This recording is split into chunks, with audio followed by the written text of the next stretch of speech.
మేమందరం కూడా ఇటువంటి దీంట్లో మాకు ఒక పాత్ర ఇచ్చి హైడ్రా అనే ఒక సంస్థని క్రియేట్ చేసినటువంటి పెద్దలు ముఖ్యమంత్రి గారికి సభాముఖంగా వారికి మేము ధన్యవాదాలు తెలుపుకుంటున్నాం.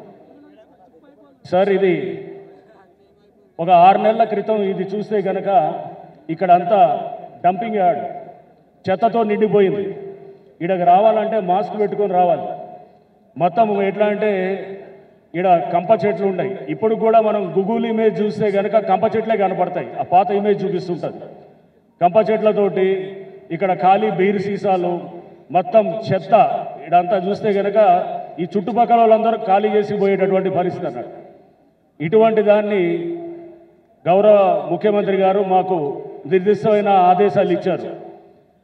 పోయిన సంవత్సరం అక్టోబర్లో పెద్దలు హనుమంతరావు గారు వచ్చి మాకు ఒక రిప్రజెంటేషన్ ఇచ్చారు. ఈ బతుకమ్మ కుంట అనేది ఇలా ఉంది, దీన్ని ఎలా అయినా కానీ దీనికి పునరుజ్జీవం పోయాలని చెప్పేసి.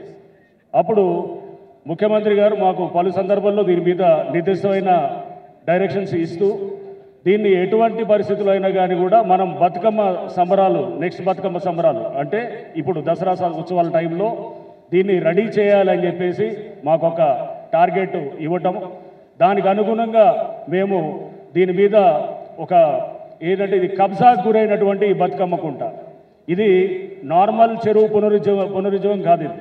ఇది ఒక నిర్వీర్యం అయిపోయి మాయమైపోయిన ఒక దీన్ని చెరువుగా తయారు చేసి దీంట్లో ఉన్నట్టు అంటే వేరే చెరువులు మనం తయారు చేస్తాం.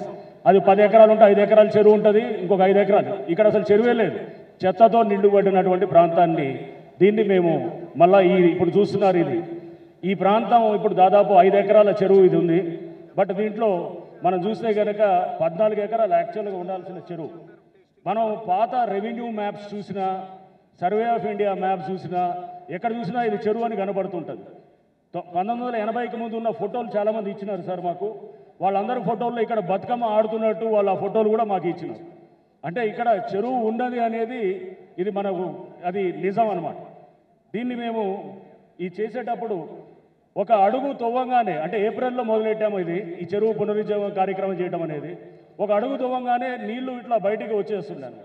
అప్పుడు అక్కడ ఎవరైతే ఈ కబ్జా చేసినారో వాళ్ళంతా ఇది పైప్ లైన్ బర్స్ట్ అయింది, ఇక్కడ ఏదో కింద డ్రైనేజ్ పైప్ లైన్ పగిలి ఇదంతా అయిందని చెప్పి మా మీద పలు అబాండాలు చేసినారు.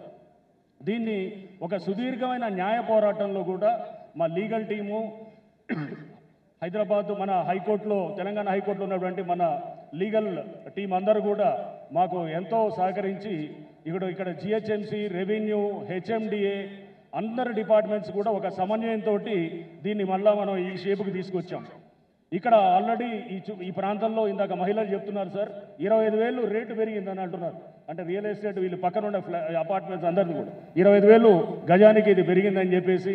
అంటే ఈ చుట్టుపక్కల ఉన్న వాళ్ళకి అంటే మేము రియల్ ఎస్టేట్ గురించి మాట్లాడలేదు, ఆహ్లాదకరమైనటువంటిది. అంటే ఒక బతికేదానికి మనకి ఒక బెంజ్ కారు ఉండొచ్చు, లేకపోతే 20 కోట్ల విల్లా కొనుక్కోవచ్చు, కానీ బయటకు వస్తే బురదలో తిరిగేదానికి అది జీవితం కాదు. క్వాలిటీ ఆఫ్ లైఫ్ అందించడానికి గౌరవ ముఖ్యమంత్రి గారు తీసుకొచ్చిన ఒక సంస్థ హైడ్రా. ఈ హైడ్రా ఇప్పటికీ మీ అందరికీ తెలుసు, దాదాపు మోర్ దెన్ 900 ఎకరాలు 50,000 కోట్ల ఆస్తుల్ని కాపాడుతూ దాంట్లో ఇది ఒక శాంపుల్ అన్నమాట. ఈ బతుకమ్మ కుంట అనేది కూడా ఒక శాంపుల్ మట్టుకే, ఇది ఆరంభం మట్టుకే. ఇట్లాంటి ఎన్నో కుంటలు బయటకు తీస్తాం, హైడ్రా బయటకు తీస్తుంది.